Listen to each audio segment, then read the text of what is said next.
Bapak Ibu Saudara terkasih dalam Tuhan Yesus Kristus. Shalom. Kembali kita bertemu dalam ibadah keluarga. Ibadah malam ini bertempat di kediaman keluarga Ibu Hulisela. Semoga ibadah malam hari ini boleh menjadi berkat untuk kita. Sebelum kita memulai ibadah malam hari ini, kita bersaat teduh sejenak.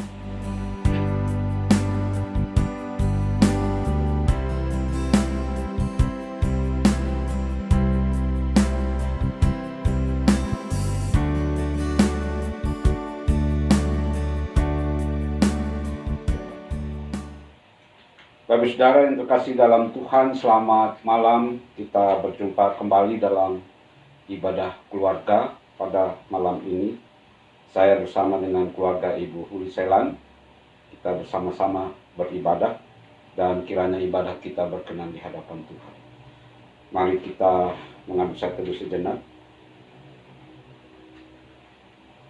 Bapak saudara yang terkasih dalam Tuhan, kita berdiri, kita bernyanyi dari Kidung Jemaat nomor 15, baitnya yang pertama. Berhimpun semua menghadap Tuhan, dan seterusnya kita nyanyikan bersama.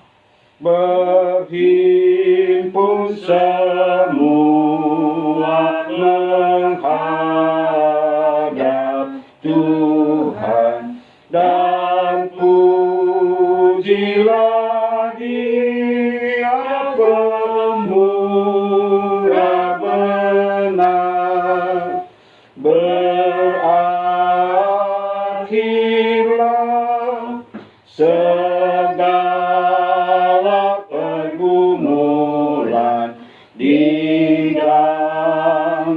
kedamaian yang besar. Kita berdoa. Ya Tuhan ya Bapa, pada kesempatan ibadah keluarga malam ini, bersama keluarga Oma Hulisela kami beribadah dan memohon penyertaan Tuhan dari awal, pertengahan, hingga sampai selesainya. Dan pada saat kami akan membaca dan merenungkan sebagian kesaksian firman-Mu, biarlah dalam bimbingan Roh Kudus kami dimampukan untuk mendalami kekayaannya dan juga untuk melakukan apa yang menjadi kehendak-Mu. Di dalam Yesus Kristus kami berdoa. Amin. Bapak saudara, saya persilakan duduk kembali. Pembacaan firman pada malam hari ini, Bapak saudara, terambil dari Kitab Amsal pasal 4, ayatnya yang ke-5 sampai ayatnya yang ke-6. Kitab Amsal pasal 4, ayat 5 sampai ayat yang ke-6, berkata demikian. Perolehlah hikmat, perolehlah pengertian. Jangan lupa dan jangan menyimpang dari perkataan mulutku. Janganlah meninggalkan hikmat itu, maka engkau akan dipeliharanya. Kasihilah dia, maka engkau akan dijaganya. Demikianlah firman Tuhan yang berbahagia kita yang mendengarkannya dan mau melakukannya dalam hidup beriman. Haleluya. Haleluya. Haleluya. Haleluya.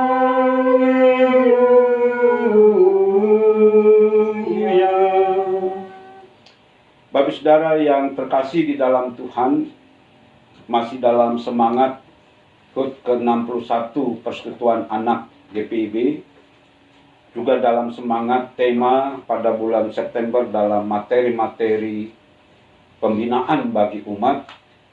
Di sana dikatakan bahwa bagaimana generasi GPIB sebagai generasi penerus menjadi generasi yang membawa berkat. Bapak saudara yang terkasih dalam Tuhan, pada malam hari ini, sebelum kita masuk dalam apa yang ingin dikatakan oleh Kitab Amsal dalam bacaan kita, maka saya merasa perlu dan penting bagaimana kita juga memahami atau mengenal remaja yang ada di sekitar kita, yang ada di tengah-tengah masyarakat. Nah, Bapak Saudara yang terkasih dalam Tuhan, Kalau kita coba tengok di tengah-tengah kehidupan masyarakat, di sana banyak juga dipercakapkan tentang kenakalan anak remaja. Nah, bicara tentang kenakalan anak remaja ini, Bapak Saudara yang terkasih dalam Tuhan, yang pertama-tama bahwa beberapa ahli mendefinisikan tentang kenakalan remaja. Mereka mendefinisikan atau disimpulkan dari beberapa pendapat para ahli bahwa kenakalan remaja itu adalah kecenderungan remaja untuk melakukan tindakan yang melanggar aturan, yang dapat mengakibatkan kerugian dan kerusakan, baik bagi dirinya sendiri maupun orang lain. Jadi sekali lagi, Bapak Saudara, kenakalan remaja itu didefinisikan kecenderungan remaja untuk melakukan tindakan yang melanggar aturan, yang dapat mengakibatkan kerugian dan kerusakan, baik terhadap dirinya sendiri maupun orang lain. Nah, Bapak Saudara yang terkasih dalam Tuhan, kemudian kita juga perlu memahami apa yang menjadi karakteristik dari remaja yang atau di dalam kenakalan remaja itu. Kenapa seorang remaja bisa menjadi nakal? Apa yang menjadi karakteristiknya? Bapak Saudara yang terkasih dalam Tuhan, ada seorang ahli yang mengatakan bahwa seorang anak remaja yang nakal itu dapat dikatakan oleh dia sebagai idiot secara moral. Jadi remaja itu bisa menjadi nakal karena dia idiot secara moral. Itu pendapat seorang ahli. Bapak Saudara yang terkasih dalam Tuhan, kemudian di sana juga dikatakan bahwa seorang anak remaja yang nakal, dia memiliki sifat kepribadian yang menyimpang. Dia berorientasi hanya pada masa sekarang, atau dia hanya berorientasi pada hari ini. Karena dia berorientasi sekarang, dia berorientasi hari ini, maka hari ini dia pakai untuk hanya kepuasan-kepuasannya, hanya untuk bersenang-senang saja, tanpa memikirkan tentang masa depan. Inilah salah satu karakteristik remaja yang nakal.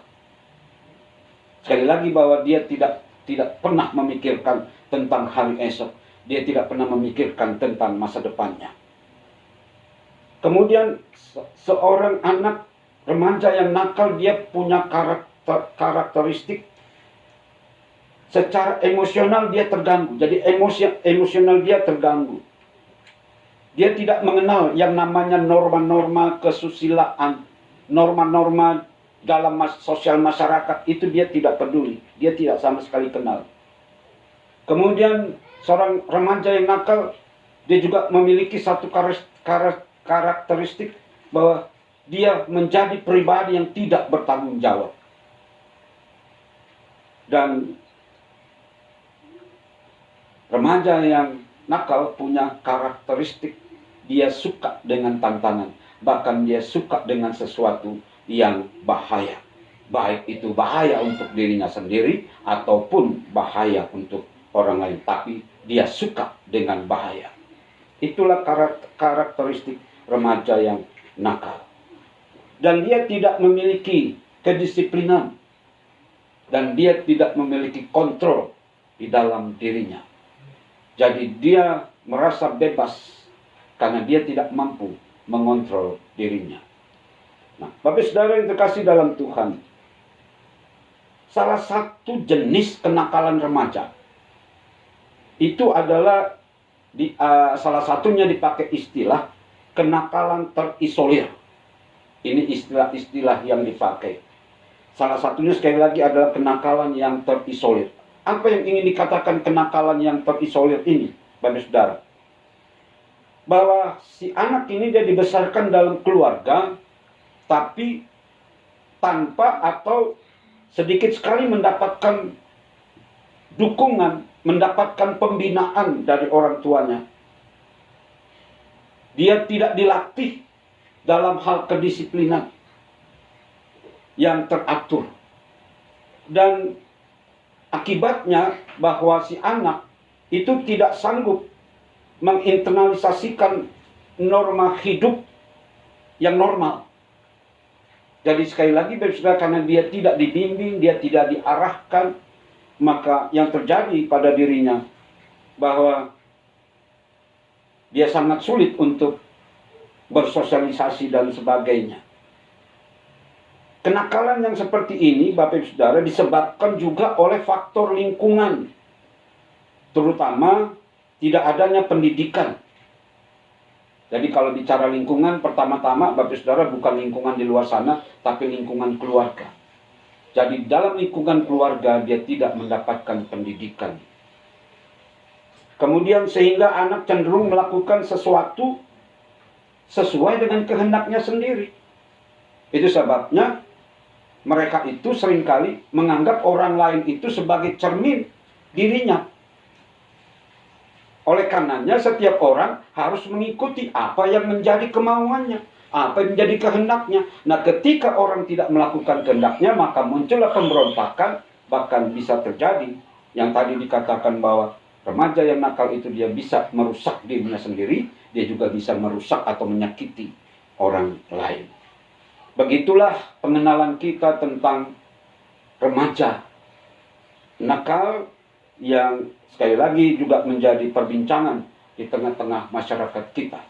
Nah, Bapak Saudara yang terkasih dalam Tuhan, di dalam Amsal 4 ayat 1 sampai ayat 4, kalau kita mau baca dari ayat 1 sampai ayat 4, maka di sana dikatakan bahwa ada seorang ayah yang memberikan ajaran-ajaran kepada anaknya. Dan ajaran-ajaran kepada anaknya itulah yang mau dikatakan hikmat. Bagaimana orang tua mengajar anaknya supaya anaknya hidup tentu seturut dengan norma-norma yang ada. Apakah dalam norma keluarga, yang ada dalam norma masyarakat, bahkan bagi kita sebagai gereja, maka dia juga berlaku di dalam norma-norma gereja. Itulah ayat 1 sampai ayat yang keempat. Nah, pada ayat yang kelima A khususnya, di sini mau disimpulkan tentang hikmat itu. Tentang ayat 1 sampai ayat yang keempat. Di sana dikatakan dalam ayat 5, perolehlah hikmat, perolehlah pengertian. Jadi perolehlah hikmat, perolehlah pengertian, itu ditujukan kepada seorang anak, kepada seorang murid, ditujukan kepada mereka. Agar mereka berusaha, agar mereka berupaya bagaimana mereka menangkap hikmat dari ajaran, baik itu orang tua maupun dari guru hikmat. Jadi itu sebabnya sekali lagi di ayat 5a di sana dikatakan perolehlah hikmat dan perolehlah pengertian. Bagi saudara yang terkasih dalam Tuhan, dalam ayat 5 ini kita diperhadapkan dengan dua istilah.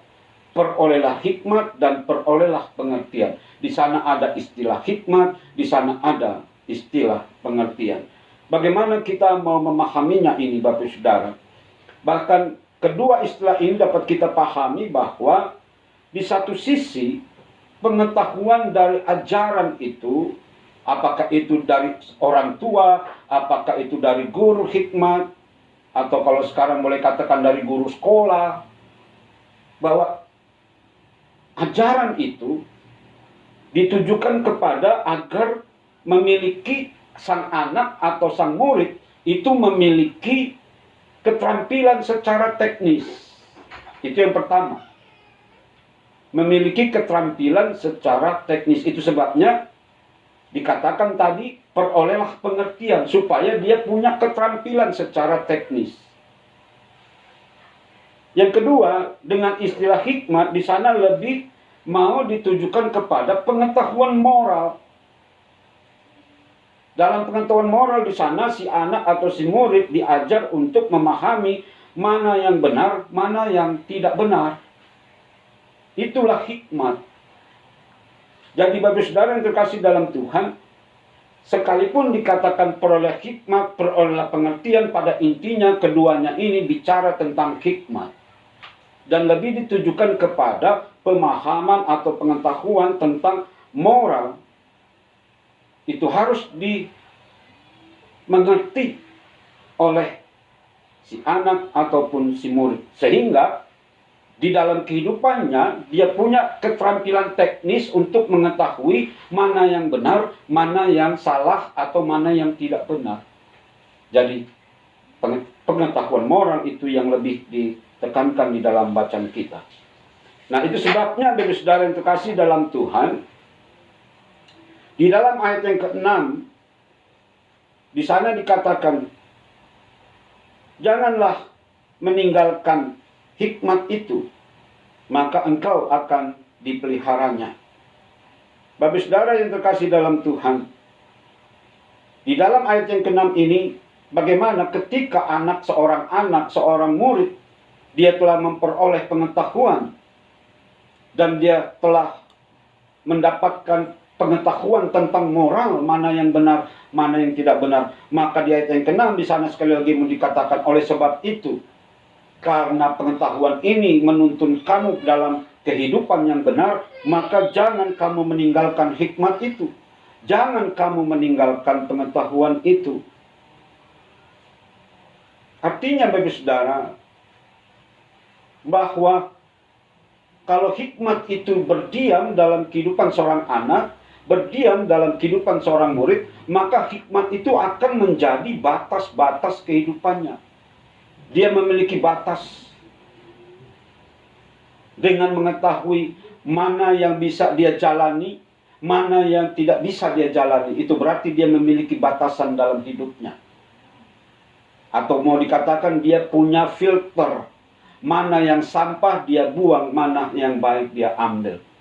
Begitulah anak-anak dan murid yang berhikmat, yang hikmatnya berdiam di dalam dirinya. Itu sebabnya sekali lagi, janganlah meninggalkan hikmat itu, maka engkau akan dipeliharanya. Demikianlah apa yang dikatakan oleh ayat yang ke-6a. Lalu kemudian di ayat 6 juga dikatakan, kasihilah dia. Berarti ketika sang anak menemukan hikmat dan dia tidak meninggalkan, maka sekarang yang ketiga adalah bagaimana seorang anak, seorang murid, dia mengasihi hikmat itu. Artinya, bagaimana dia menjaga dan memelihara hikmat yang sudah diperolehnya. Dengan mengasihi hikmat, maka hikmat itu melekat dalam kehidupannya. Dia bukan hanya berhikmat di rumah, tapi di mana-mana pun dia berhikmat. Kadangkala ada anak-anak yang kalau di rumah itu manis-manis semua. Jadi anak-anak manis semua. Atau kalau dalam hidup bergereja, itu kalau dalam gereja semua manis-manis semua. Mungkin hikmatnya hanya ada di ruang-ruang tertentu. Tetapi yang mau dikatakan di sini, hikmat itu melekat di mana-mana. Kemanapun dia pergi, dia melekat dengan hikmat. Jadi tidak dibatasi oleh ruang, waktu, dan tempat. Itu sebabnya kasihlah dia. Dia di sini menunjuk kepada hikmat itu sendiri. Maka engkau akan dijaganya. Kalau anak-anak kita, Bapak Saudara, dia memiliki hikmat. Tidak seperti klasifikasi remaja yang nakal tadi. Bapak Saudara akan menjadi orang tua yang berbahagia. Mengapa? Karena dia dijaga oleh hikmat yang dia punya. Kita nggak perlu jaga anak-anak kita. Kita nggak perlu jaga pakai kayu. Kita nggak perlu jaga pakai sapu lidi anak-anak kita. Tapi hikmat yang dia punya akan menjaga kehidupannya. Jadi Bapak Saudara yang terkasih dalam Tuhan, maka berbahagialah kita sekali lagi kalau hikmat itu melekat dalam kehidupan anak-anak kita. Nah, Bapak Saudara yang terkasih dalam Tuhan, dengan demikian bagaimana kita sebagai orang tua menciptakan, melahirkan generasi kita, anak-anak kita ke depan, mereka menjadi anak-anak yang berhikmat. Menjadi tanggung jawab kita sebagai orang tua. Seperti yang tadi dikatakan, mengapa ada seorang remaja menjadi nakal? Karena dia tidak mendapatkan perhatian dari orang tuanya. Dia tidak diajar tentang kedisiplinan. Dia tidak diajarkan norma-norma kehidupan. Dia bertumbuh dengan sendirinya. Dia bertumbuh di luar bukan bertumbuh di dalam.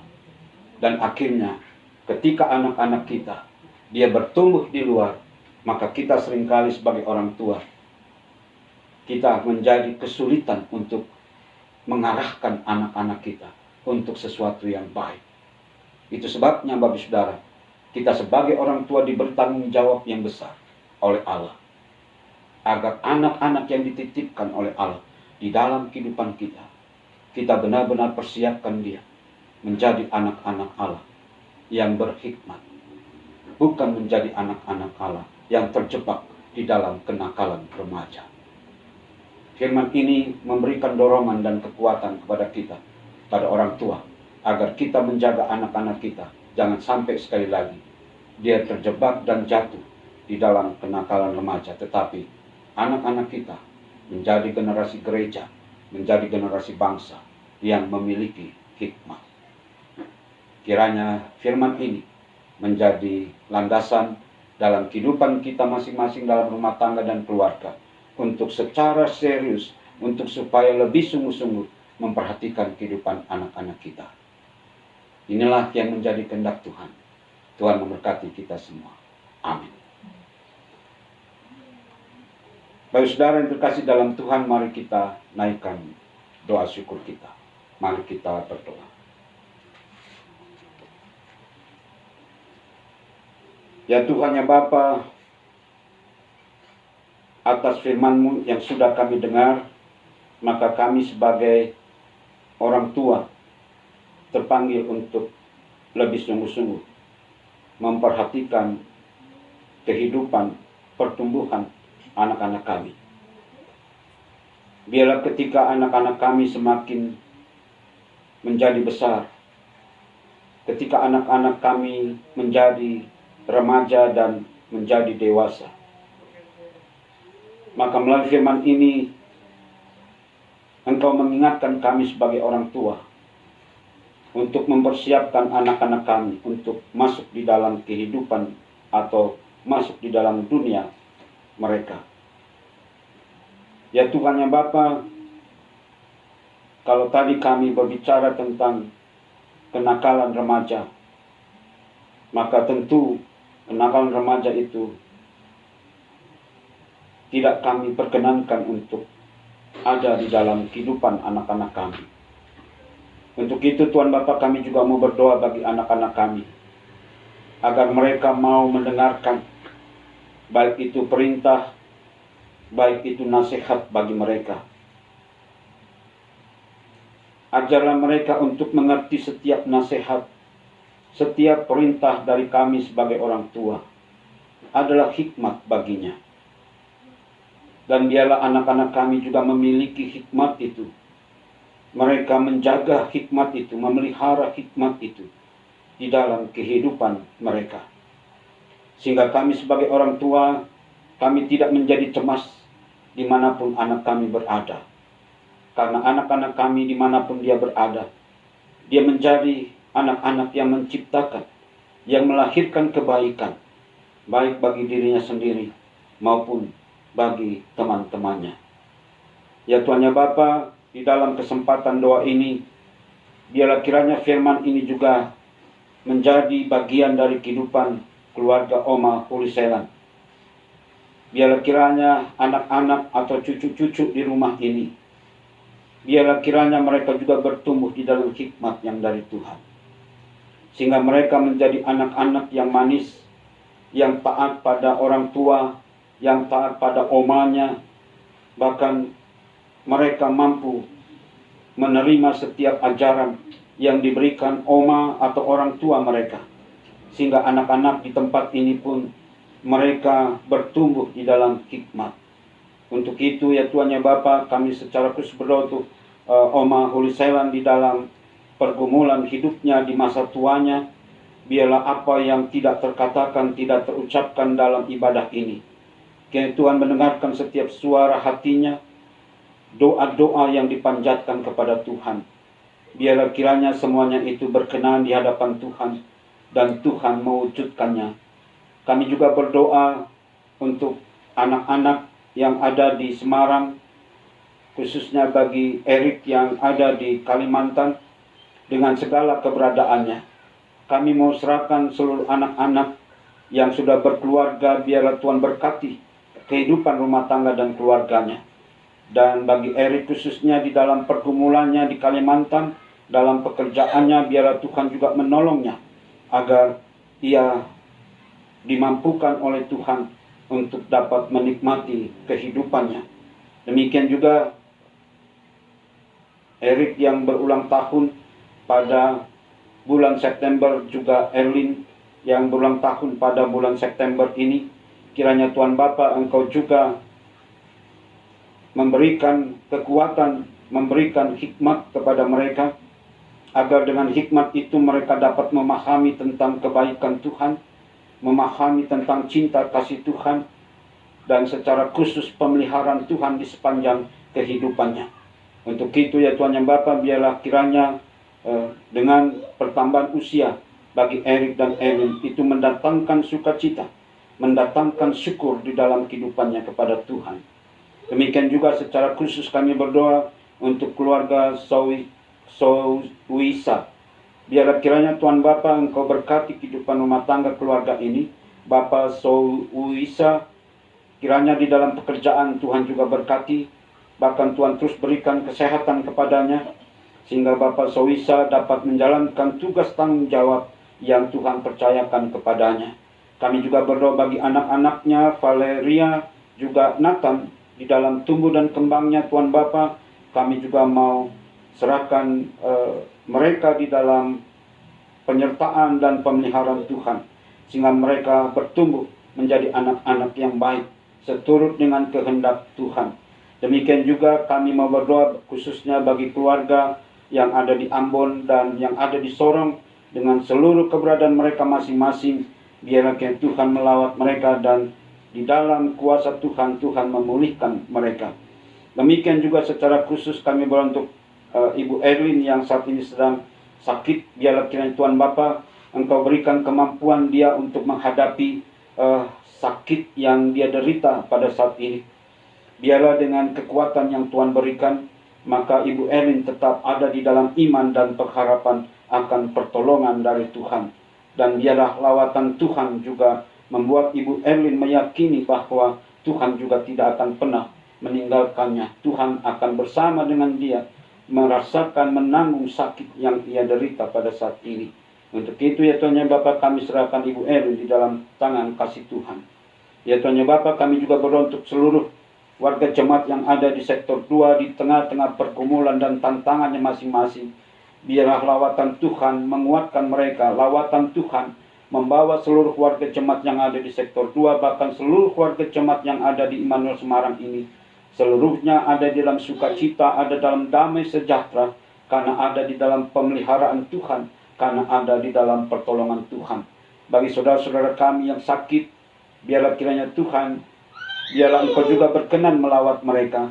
Bagi saudara-saudara kami yang sedang menghadapi pergumulan hidup yang berat, biarlah Engkau juga melawat mereka, sehingga ya Tuhan, di dalam kehidupan mereka semua, nama Tuhan selalu dipuji dan dimuliakan. Ya Tuhan ya Bapa, akhirnya sebelum kami berpisah dari persekutuan kami pada malam hari ini, biarlah kiranya segala pergumulan, tantangan yang dihadapi seluruh warga jemaat, juga khususnya jemaat Immanuel Semarang, biarlah kiranya Tuhan Engkau menolong kami, Engkau berikan kekuatan kepada kami untuk mampu bertahan, bahkan mampu mengalahkan berbagai macam tantangan dan pergumulan yang kami hadapi. Terima kasih Tuhan, terima kasih Bapa. Inilah rangkaian syafaat kami. Biarlah apa yang tidak terucapkan dalam persekutuan ini, Tuhan Engkau mengenapi dan Engkau menyempurnakannya. Karena doa ini kami alaskan di dalam nama Yesus Kristus, Tuhan dan Juru Selamat kami, yang telah mengajar kami berdoa.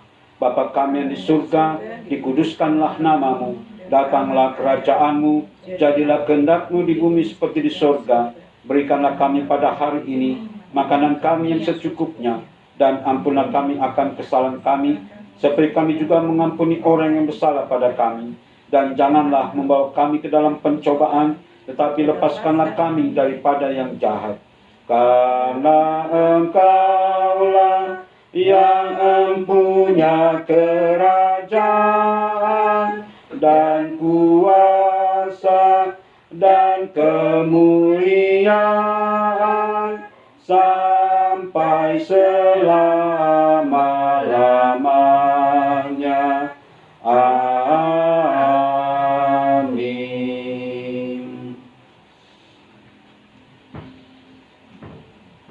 Bapak saudara yang terkasih, kita diberi kesempatan untuk memberikan pengucapan syukur kepada Tuhan sambil kita menyanyikan Kidung Jemaat nomor 405.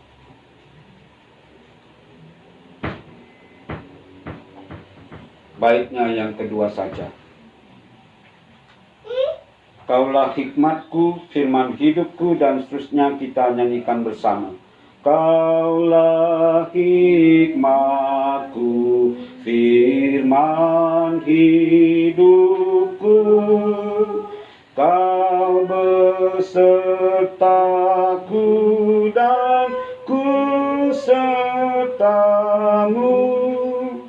Engkau Bapa-Ku, aku anakmu.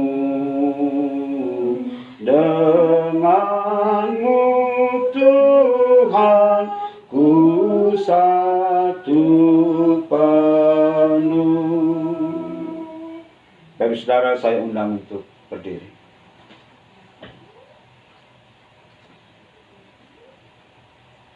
Kita naikkan doa syukur kita. Mari kita berdoa. Ya Tuhan, ya Bapa, kami telah memberikan persembahan kepadamu. Biarlah persembahan yang kami berikan ini berkenan di hadapan-Mu. Biarlah persembahan yang kami berikan ini juga dapat menopang pelaksanaan penata layanan di Jemaat Immanuel Semarang. Dan biarlah kiranya ya Tuhan, ya Bapa, Engkau cukupkan persembahan kami dan Engkau menguduskannya. Dan sekarang ya Tuhan, ya Bapa, kami mau keluar dari persekutuan ini dan kami siap untuk menerima berkat-Mu. Kiranya kasih karunia dan damai sejahtera dari Allah Bapa kita dan dari Tuhan Yesus Kristus di dalam persekutuan Roh Kudus kiranya tetap tinggal bersama keluarga di tempat ini, juga menyertai kita sekalian dari sekarang kekal selama-lamanya. Amin. Amin. Amin.